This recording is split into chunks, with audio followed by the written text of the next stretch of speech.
Kalau masih ada pemahaman bahwa wakil talqin yang mentalqin, maka tolong sekarang kalimat itu ganti. Wakil talqin adalah wasilah yang menyampaikan talqin mursyid. Jadi wakil talqin adalah wasilah yang ditugas mursyid untuk menyampaikan talqin mursyid.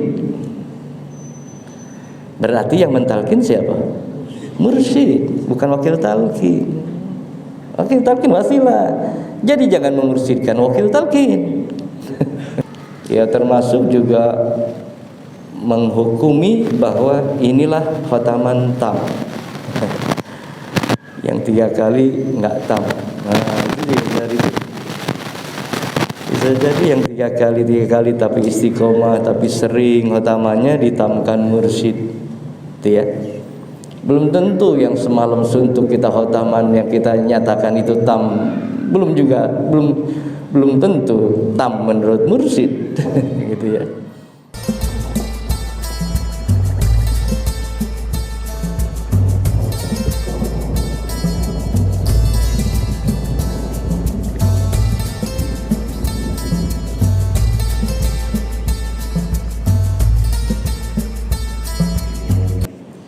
Qala Allah Ta'ala a'udzu billahi minasy syaithanir rajim. Bismillahirrahmanirrahim. Ya ayyuhalladzina amanu taqullaha wa kunu ma'as shadiqin. Allahumma ighfir lana futuhal arifin. Amin. Allahumma ja'al jam'ana hadza jam'an marhuma wa tafarruqana min ba'dihi tafarruqan ma'suma.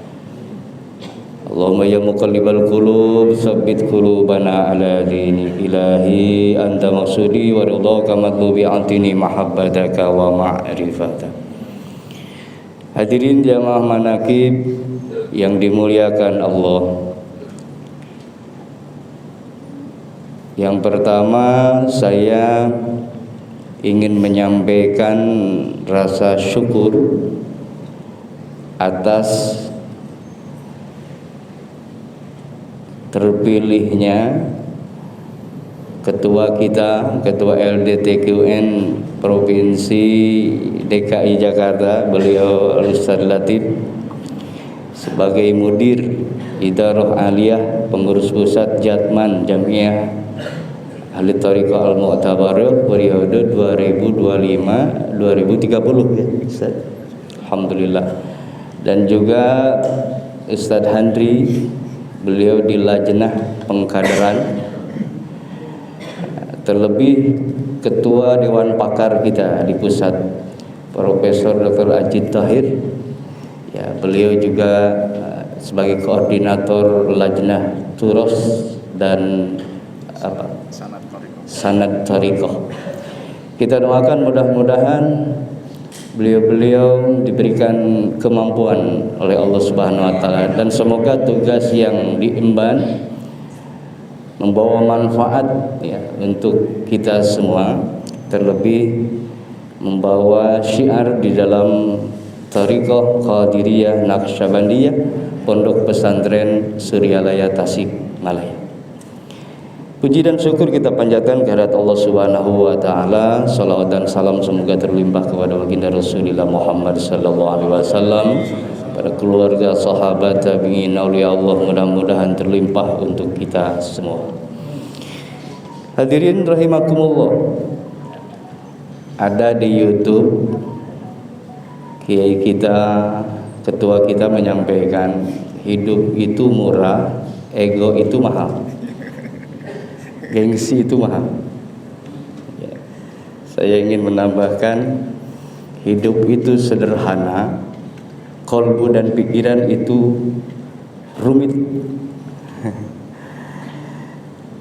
Hadirin rahimakumullah, melalui awal bulan di tahun baru Hijriah ini, Muharram, mudah-mudahan membawa semangat baru bagi kita semua di dalam menjalankan tugas kita. Tugas pokok kita itu dicipta Allah adalah ibadah, melakukan pengabdian. Nah, tentunya banyak hal di dalam berbekal untuk mengabdi ini. Tetapi hidup yang dijalani itu mestinya sederhana, tidak rumit, tetapi qalbu dan pikiranlah yang menjadi rumit, sehingga hidup tidak sederhana, malah hidup jadinya rumit gitu. Oleh karenanya mudah-mudahan memasuki tahun baru Hijriah ini kita semua sadar bahwa ada tugas yang utama bagi kita.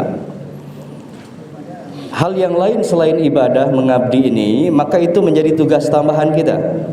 Jadi ada tugas pokok, ada tugas tambahan ini. Beliau menjadi pengurus sebagai tugas tambahannya. Jadi banyak sekali beliau tugas tambahannya ini. Tugas nanti memberikan pelatihan dakwah dan seterusnya, itu kan tugas-tugas semua. Sudah tugas jadi ketua LDTKUN saja sudah sedemikian banyak sekali tugas beliau. Kami para wakil talqin tugasnya simple, sederhana, satu aja. Ya, tugas dari guru ini. Tugas yang lain ya tidak seperti beliau. Nah, jadi ya kita doakan saja mudah-mudahan kita semua dengan tugas kita masing-masing, terutama tugas pokok, karena jangan sampai tugas pokok dikalahkan dengan tugas tambahannya. Ini sering kita menjadi terbalik jadinya. Sama ketika terbaliknya kita lebih mengutamakan wasilah daripada silsilah. Ini dengan bimbingan mursyid di dalam thariqah berarti kita disambungkan dengan sanad silsilah, disambungkan, digabungkan, ya, tidak lagi terpisah, tidak lagi sendiri. Karena memang Allah berfirman, ya ayyuhalladzina amanu, wahai orang-orang yang beriman, bertakwalah kamu kepada Allah dan bergabunglah kamu kepada orang-orang shadiqin, wa kunu ma'as shadiqin. Nah, dengan berthariqah mengambil talqin ijazah, kita ini sedang menggabungkan diri kepada mereka yang sudah tergabung ya, dengan sanad silsilah ini. Nah, melalui sanad silsilah akan dihantarkan kita untuk usul kepada Allah. Tapi kita semua tentunya berwasilah, mengambil wasilah. Karena itu pun diperintahkan wabtaghu ilaihil wasilah. Tetapi hari ini seringkali kita menjadi terbalik ketika wasilah menjadi pokok daripada silsilahnya. Misal begini, saya dengan ego saya, ego ini, jadi jangan sampai apa namanya ego malah menguasai kan. Anggap saya dengan egonya mengatakan, kamu ini yang mentalkinkan saya, gitu nih. Ini ego saya. Maka kamu nggak bisa langsung, harus melalui saya. Jadi ego nih. Berarti saya sedang menjadikan wasilah, karena saya ini wasilah. Saya sedang menjadikan diri wasilah jadi pokok. Nah, ini berarti ada kesalahan di situ. Ya. Nah, maka mudah-mudahan kita dijauhkan dengan kesalahan-kesalahan itu. Salah berawal dari salah fikir, dari ilmu, dari pikiran yang tidak mampu kita kendalikan pikiran ini. Sudah pikirannya kacau, sudah gitu qalbunya bermasalah, ya sudah tambah jadi. Ya. Tapi ketika pikiran bermasalah, kacau pikirannya, banyak hal dalam pikiran yang tidak mampu kita olah. Tapi ketika qalbunya tidak bermasalah, maka dia akan terfilter. Gitu. Nah, ini kenapa terjadi seperti itu? Itu karena qalbu pikiran dan qalbu ini bermasalah dua-duanya. Maka kalau dibiarkan, nah ini celaka. Nah, maka harus dilatihkan itu pikiran dan qalbu ini. Nah, itulah makna dari riyadhah. Jadi kalau tadi beliau menyampaikan di sini untuk kumpul lalu bermusyawarah memikirkan sesuatu yang itu bermanfaat, yang itu bernilai ibadah, maka itu riyadhah pikiran, kata beliau. Ya, riyadhah fikriyah jam'iyah, kata beliau. Memang riyadhah itu luas sekali hadirin. Makna riyadhah itu sendiri. Jadi latihan, melatih. pelatihan tasawuf, berarti riyadhah tasawuf, latihan riyadhah itu. Tapi ini semua faktor yang mendorong, bukan yang utama. Karena latihan itu untuk menjadi ahli melalui latihan, berarti latihan sebagai wasilah, begitu ya. Tetap kita harus mengambil wasilah semua kita. Tanpa wasilah, kecuali kalau kembali kepada Allah sebagai pemiliknya, penguasanya, hak tunggal ada di Allah. Kalau sudah Allah berkehendak kun fayakun jadi. Tapi karena kita ranah syariat, maka tentunya kita harus berwasilah, semua berwasilah. Tapi ada saudara kita yang nggak mengambil wasilah, ya monggo. Yang penting semoga dengan begitu tersampaikan kepada Allah, begitu ya. Jadi jangan karena berbeda sedikit dengan kita, dengan keumuman, lalu kita anggap salah mereka. Kita sendiri yang menyalahkan, mereka belum tentu benar, begitu. Nah inilah akibat pikiran yang tidak sehat, yang kacau, dengan qalbu bermasalah, begitu jadinya. Setiap ada beda saja sedikit dengan kita, oh salah tuh, nggak bener tuh, oh langsung main hakim. Kan kalau mengatakan salah benar itu hakim, penghukuman. Sebentar kita bukan hakim. Hakim itu hanya Allah. Ya. Hindari penghukuman. Nah maka saya sering kalau ditanya ikhwan ya, atau ada ya bahasanya mungkin konsultasi berbagi, saya lebih nyaman untuk menghindar penghukuman itu. Makanya mohon maaf kalau Bapak Ibu kalau misalkan nanya tentang apapun, lalu saya tidak bisa memberikan jawaban yang memuaskan, mohon maaf. Karena saya ingin menghindari, khawatir nanti dengan begitu pikiran Bapak terganggu dengan penghukuman hakim itu, hukum-hukum itu. Saya lebih baik menyampaikan ini yang utama, ini kurang utama, begitu aja. Ya, ini afdol, ini lebih afdol, begitu. Lebih di situ ininya. Daripada saya nyatakan ini salah, ini nggak adab ini. Nah, itu hukum itu. Khawatir nanti apa yang saya sampaikan malah salah. Apa yang saya sampaikan celaka saya kan. Nah, sekarang kan berkembang dimanapun konsep pemikiran-pemikiran, tafsir-tafsir tentang amaliyah-amaliyah kita. Sampai ada yang dia punya penafsiran khotaman misalnya. Jadi khotaman itu bisa seperti kita tadarus Quran. Jadi bisa dijeda-jeda, nanti besok lanjut setelahnya. Itu. Ada yang punya pemahaman itu.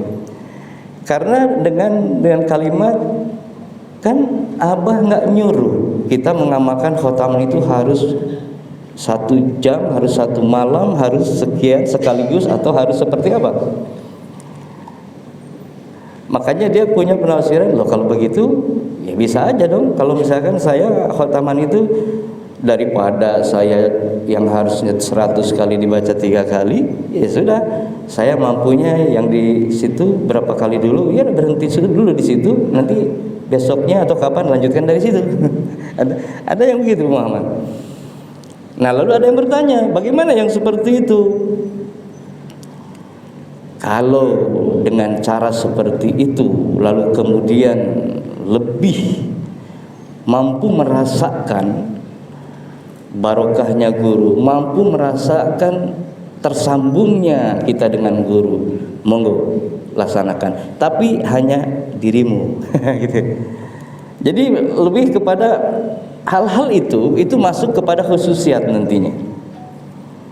Dan kalau itu dilakukan dengan pemahaman tafsirnya seperti itu, lalu kemudian dirasakan, nah seperti yang tadi saya maksud, tetap itu pun tidak berlaku atau jangan diberlakukan untuk yang lain secara umum, begitu ya caranya. Jadi nggak boleh dipatokkan untuk umum. Kecuali kalau misalkan kita ceritanya pengen ngikut nih dengan apa yang dipahami nih oleh ikhwan kita ini, nah maka harus disampaikan melalui ijazah. Nah kalau mau hal-hal seperti itu, wah saya pengen nih seperti ini diamalkannya kayaknya. Nah misal ada tuh dalam pikirannya, Ya, kalau mau diamalkan jangan nanti ikut-ikutan, karena itu perkara khususiyat, maka mintakan ijazah. Itu cara-cara. Jadi banyak hal hadirin di dalam kita melakukan amaliyah ini sepertinya memang mudah ya, dan memang mudah sesungguhnya, tetapi juga di situ banyak hal yang harus kita perhatikan di dalam adab, karena di dalam bertoriko adab menjadi utama ya. Tapi adab tentunya kita bisa melakukan adab yang baik ini, yang utama itu kan dari pemahaman, dari ilmu. Maka jadikan ilmu-ilmu ini untuk menguatkan adab, untuk melahirkan akhlak, itu ya. Nah, tapi adab ini menjadi utama di dalam thariqah. Nah, maka kalau adab menjadi utama, maka kita harus cukup dengan apa yang sudah diberikan guru, harusnya.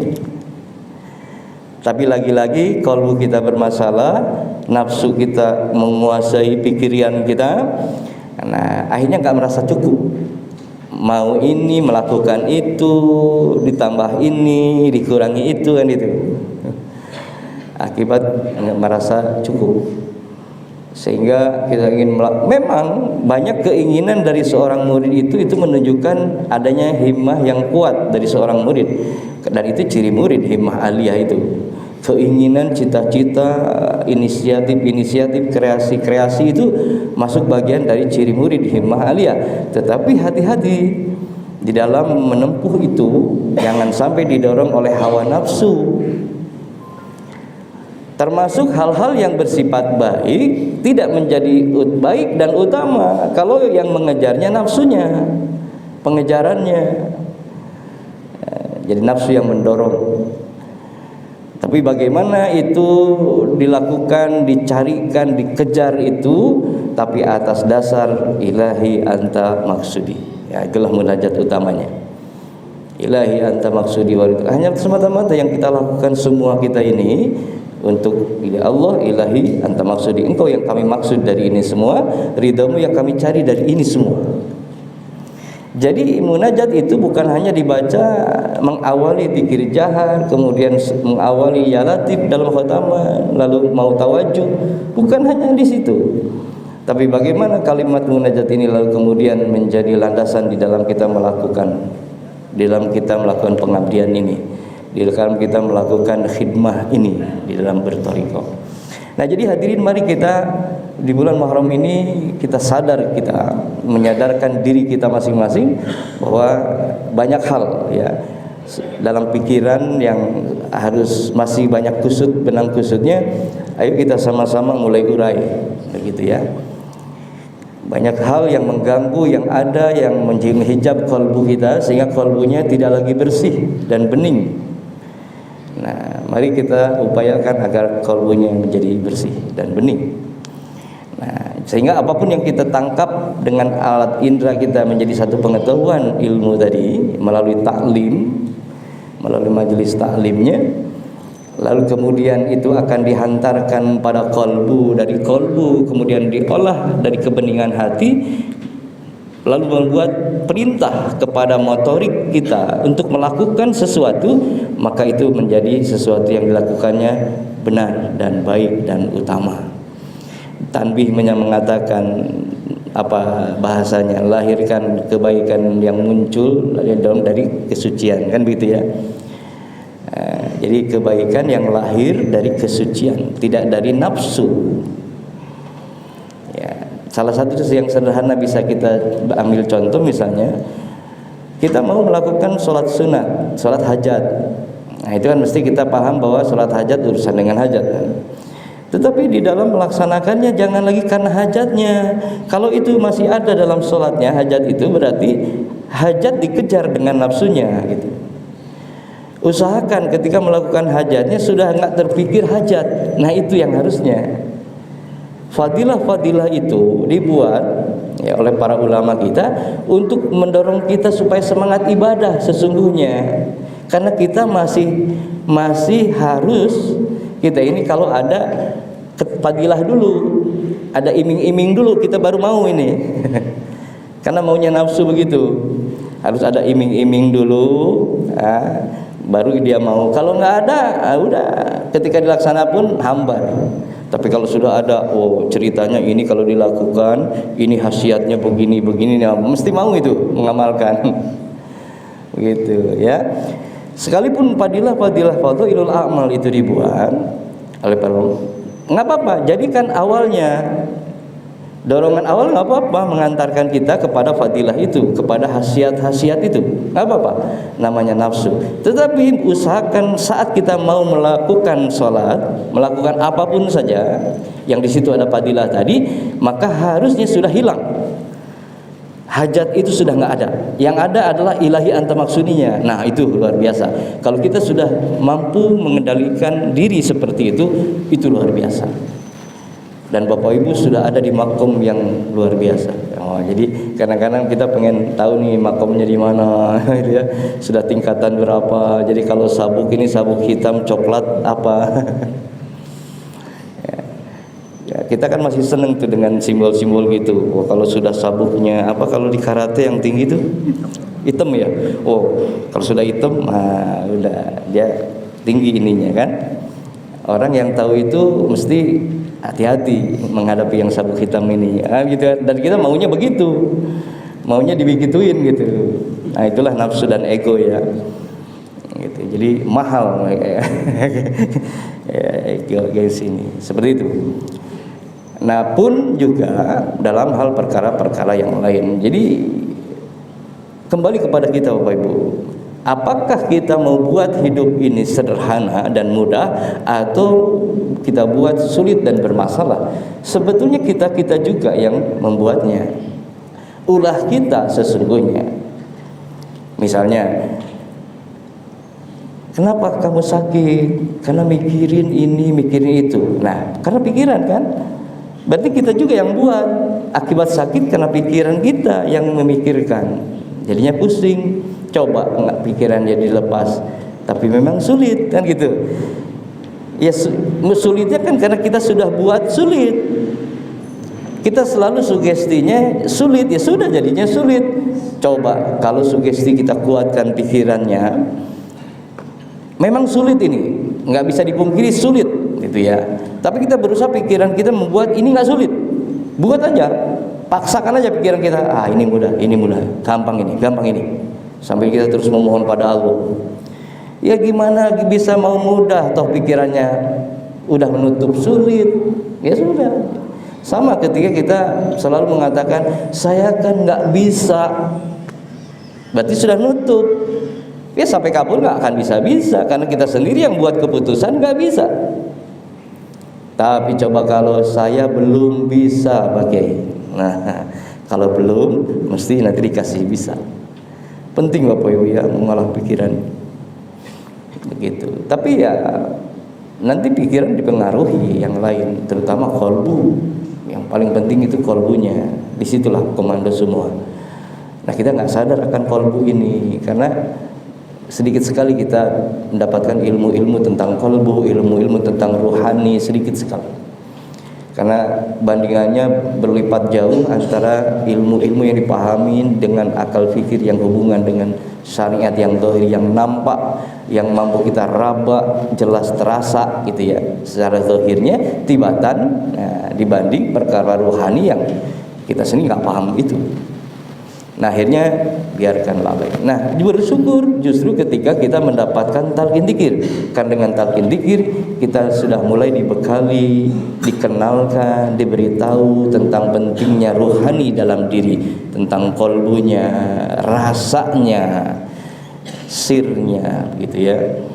Nah, jadi sehingga dengan begitu terjadi keseimbangan nanti kita antara bekal fikirnya dengan kolbunya selaras, nanti akan menjadikan hidup sederhana, mudah, tidak sulit, gitu kan. Nanti pun dari situ kita akan dengan mudah untuk selalu memasrahkan diri pada Allah. Kepasrahan itu sulit memang, ya, tetapi tidak ada yang sulit bagi Allah. Udah hilangkan tuh nilai-nilai yang negatifnya, ya. Harusnya bisa. Tidak ada yang sulit kalau sudah Allah yang berkehendak dengan itu. Nah, jadi Hadirin, Muharram, mari kita bangkit ya. Jadi bangkit itu kan setelah sadar dari kelalaian lalu kita mau melakukan, itu baru namanya bangkit. Jadi seperti kita tidur nih, sudah bangun tapi masih tiduran, masih antara sadar dan tidak. Terkadang nanti kita tidur lagi gitu kan. Tapi kalau sudah mulai sadar, nggak tidur lagi, dia mulai duduk dari berbaringnya tapi masih setengah juga sadar. Nah, kalau sudah sadar sesadarnya, dia mesti nggak berhenti di situ, dia akan langsung bergerak melakukan. Mau ke kamar mandi cuci muka, gosok gigi atau apa. Nah, berarti kalau sudah begitu bangkit. Bangkit itu sudah mau melakukan. Nah, jadi kalimat ini saya seringkali sekarang menjelang milad disampaikan ya, supaya menjadi ini hikmah buat kita, supaya kita ini betul-betul menjadi tersadarkan ya. Bangkit. Nah, setelah itu sadar dan mau melakukan, tunggu dulu gitu ya. Kita ini masing-masing kita mesti punya potensi yang Allah berikan, yang guru bimbingkan. Nah, atas potensi-potensi kita ini mesti ada nilai plusnya dan minusnya, semua kita, nggak terkecuali wakil talqin. Jadi ada plusnya, ada lebihnya, ada lemahnya, ada kurangnya, semua kita. Nah, mari kita gabungkan semua potensi yang ada dengan segala keterbatasan dan kelebihan itu menjadi satu kekuatan berjamaah, kejamaahan. Itulah kenapa guru kita memberikan amaliyah yang ada berjamaahnya seperti manakib gitu ya. Kalau khataman kan kalau nggak bisa berjamaah masih bisa sendiri gitu ya. Dan ini tiap bulan kita kumpul secara berjamaah. Ini dengan harapan menjadi satu nih, kemampuan potensi kita ini menjadi satu kekuatan, saling menguatkan. Termasuk di dalam kita berzikir, beda antara zikir sendiri dengan berjamaah. Jadi kalau dengan berjamaah energinya saling kuatkan, saling tambahkan. Kalau yang satu lemah, ini lebih saling mengisi, ada subsidi tenaga energinya. Begitu. Yang ini sambil ngantuk-ngantuk, ini bersemangat. Nah, yang ngantuk ini dapat. Itu kalau berjamaah itu seperti itu.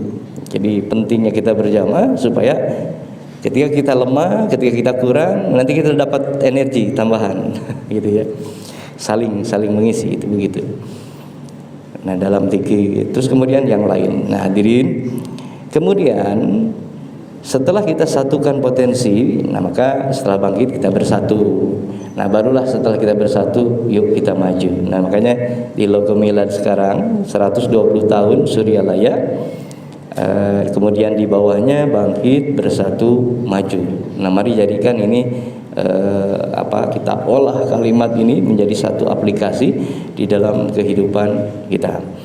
Dan kemudian jangan dibatasi pengamalan atau ajaran thariqah ini hanya sebatas kita mengurusi kolbu yang ada pada diri. Jangan sebatas kita batasi hanya mengurusi hanya nafsu, tapi juga kita ini makhluk sosial. Ya, jadi thariqah pun memberikan itu, pengajaran itu. Hanya saya tidak secara langsung diberikan bagaimana di dalam hal kita bersosial, kecuali tanbih yang sebagai buahnya ini yang menjadikan landasan.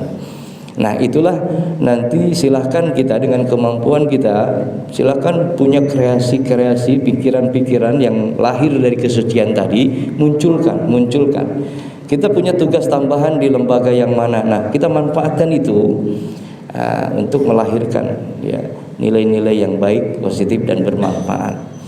Begitu. Silakan. Kita mau berorganisasi, kita mau melakukan apa, tetapi tolong jangan tadi kalau kita sudah punya keinginan cita-cita yang luar biasa inilah kemudian ada hal cara yang tidak baik dilakukan di situ, ada adab-adab yang tidak diperhatikan, akhirnya yang baik malah jadi tidak baik.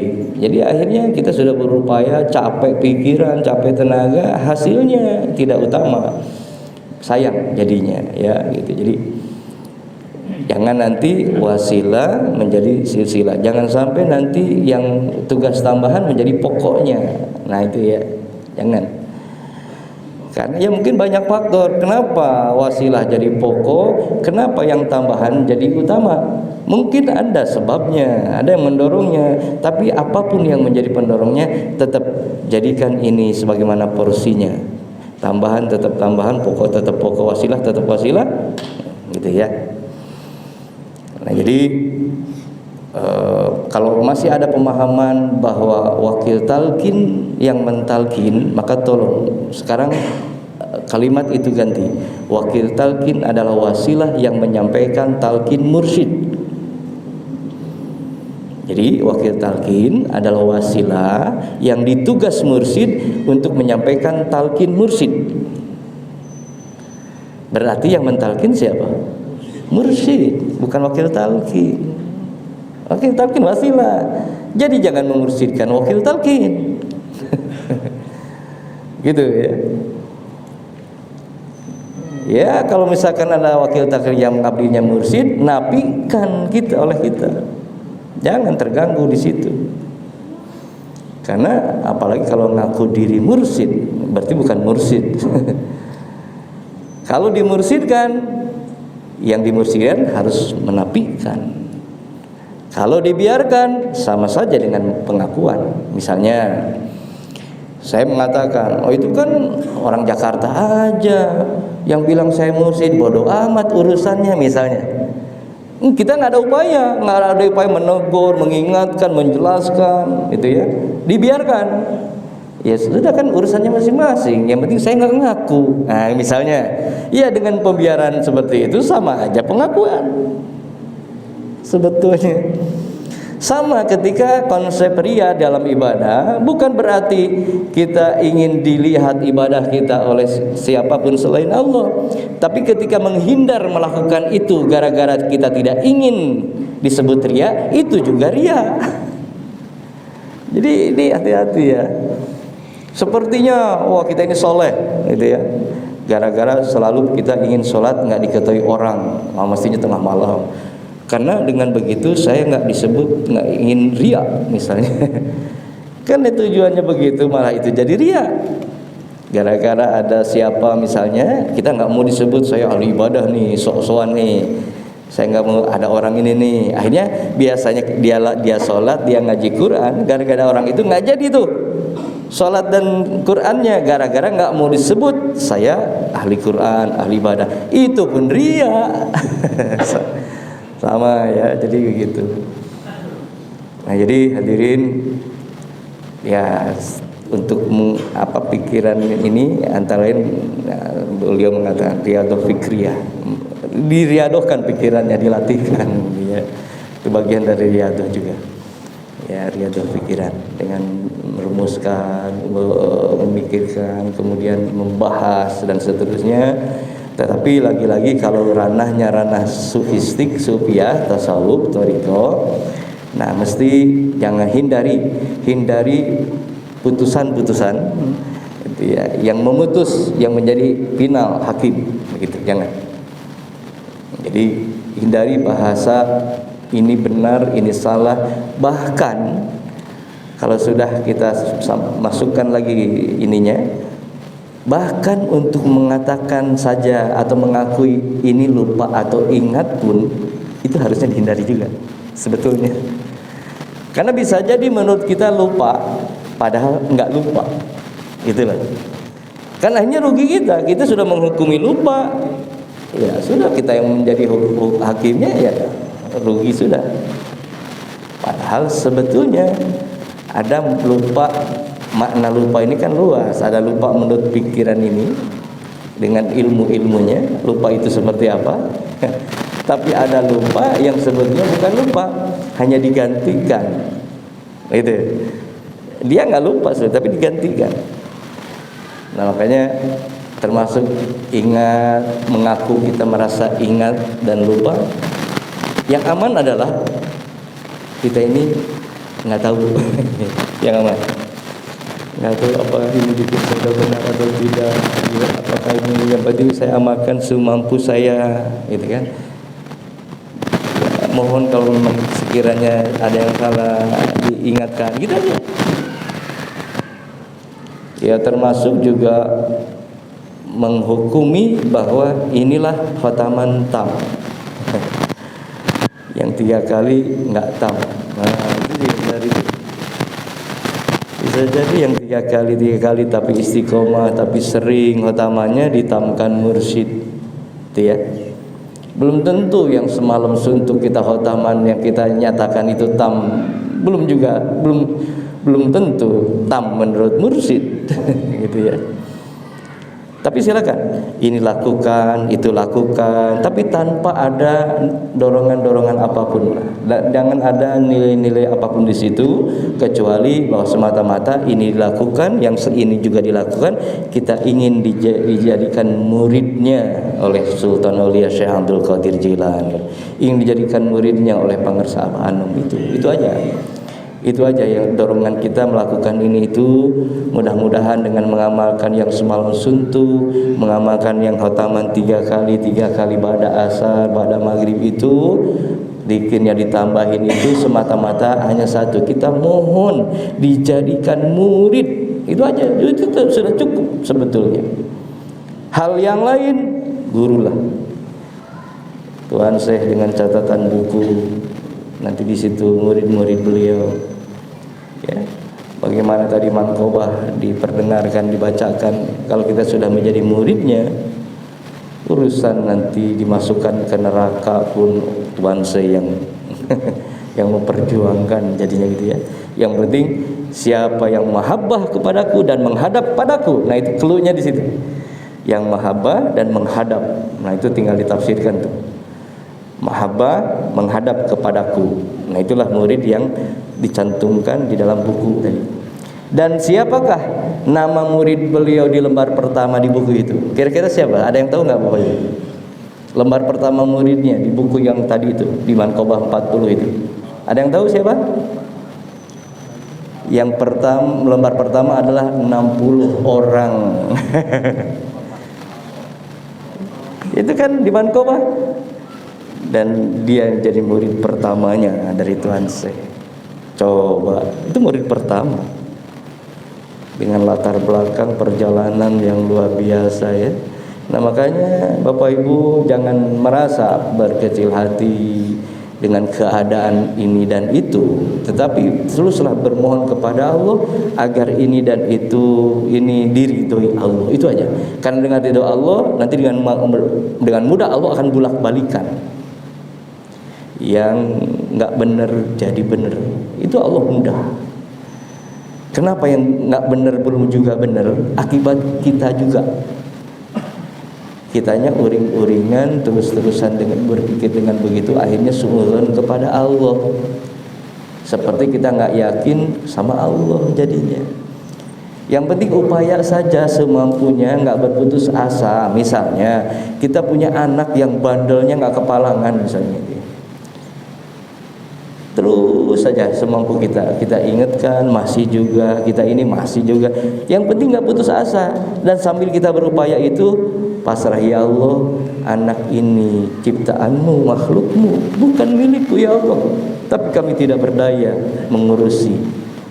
Ya, pasrah pada Allah. Nah, ketika kita pasrahnya, maka yakin disitulah ada pertolongan Allah.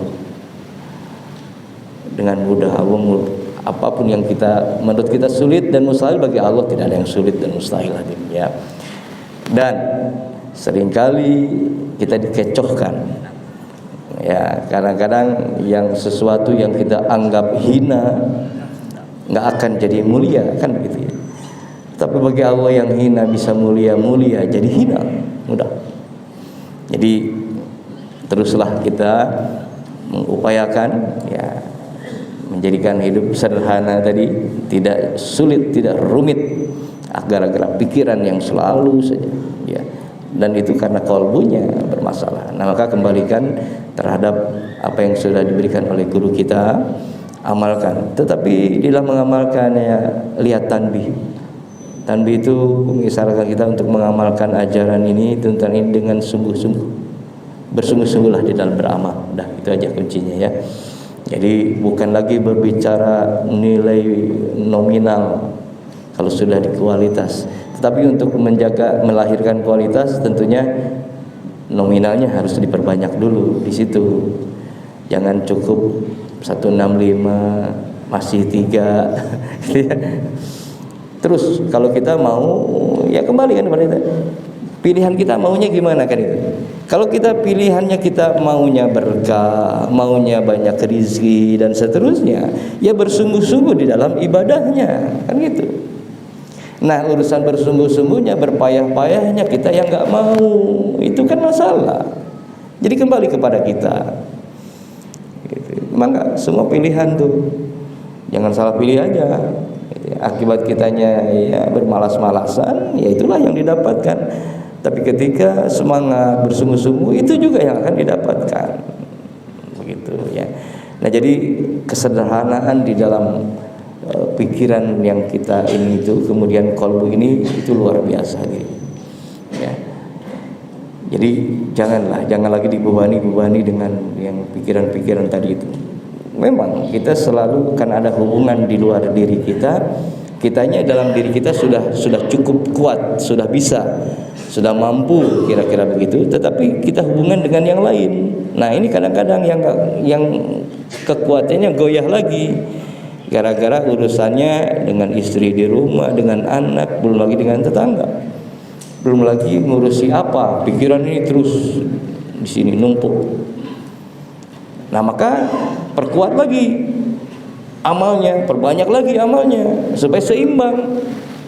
Nah kenapa terjadi masalah dalam hidup apapun masalahnya? Yakin itu karena terjadi ketidakseimbangan. Coba aja. Tidak seimbangnya di mana Bapak Ibu yang akan tahu. Mesti ada yang salah, tidak seimbang apapun, karena dunia ini ada dua di dunia ini. Selalu dua dan harus seimbang. Nah, tinggal bagaimana menyeimbangkan. Mesti. Jadi jangan cari di luar diri kalau ada masalah, mesti dalam diri. Mesti ada yang nggak seimbang saja. Apa keseimbangan antara keinginan nafsunya dengan kemampuan nyatanya? Nggak seimbang di situ, akhirnya masalah. Ya artinya keinginan kuat, ingin lari, padahal kaki sedang cedera. Nah ibarat begitu tuh. Ini kuat, pengen lari, tapi gimana kakinya? Tapi tetap kuat. Nah jadinya masalah sudah. Jadi tinggal seimbangkan, turunkan keinginan ini untuk larinya. Ya harusnya jangan lari dulu, jalan aja dulu gitu. Nah turunkan itunya, seimbangkan dengan keadaan kaki ini begitu. Nah mesti ada hal yang tidak seimbang. Hadirin, itu saja yang ingin saya sampaikan di dalam khidmah ilmiah ini. Mohon maaf, saya ini sebetulnya dan senyatanya saya bukan ahli di dalam tabligh. Beliaulah yang ahlinya, Ustaz Latif. Mohon maaf, artinya apa? Saya ngaco pikiran saya ini kemana-mana, nyambung kemana-mana kan? Mesti Bapak Ibu bingung kalau dengerin saya itu sudah kesini lari kemana? Nggak, ya begitulah pikiran saya. Jadi mohon maaf, nggak nyingkron, jadi nggak runut, karena bukan ahli. Jadi seingatnya aja jadinya tuh. Makanya kalau saya lupa waktu bisa panjang gara-gara ingat sana nyambung sini jadinya. Jadi mohon maaf ya hadirin Bapak Ibu, ya kalau bisa sih untuk saya nanti dimanapun nggak usah saya dikasih mic aja. Jadi mic saya untuk talkin aja. Dia. Jadi apalagi kadang-kadang saya suka kadang kasihan ada ikhwan kita yang ngundang saya untuk tabligh seperti mubalik ya di panggung-panggung. Wah, saya kadang-kadang kalau ngundang itu suka kasihan bener.